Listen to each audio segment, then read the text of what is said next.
Hello বন্ধুরা, দেখতে পাচ্ছেন সকাল সকাল জমি থেকে যাচ্ছি, সূর্য উদয় হচ্ছে। দেখতে পাচ্ছেন চারিদিকে শুধু ধান আর ধান। এখন বিচন তুলবো, কালকে অনেকগুলো তুলেছি, আজকেও তুলতে হবে।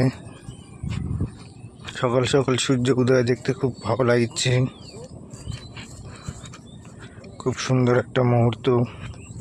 সূর্য উদয় হচ্ছে, আকাশও ক্লিয়ার, একদম সুন্দর আকাশ দেখা যাচ্ছে। দেখতে পাচ্ছেন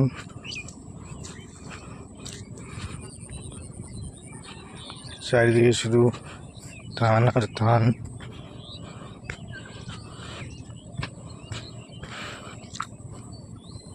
তো ঠিক আছে বন্ধুরা, ভিডিওটি ভালো লাগলে লাইক করবেন, আর অবশ্যই চ্যানেলটি সাপোর্ট করবেন, সাবস্ক্রাইব করবেন।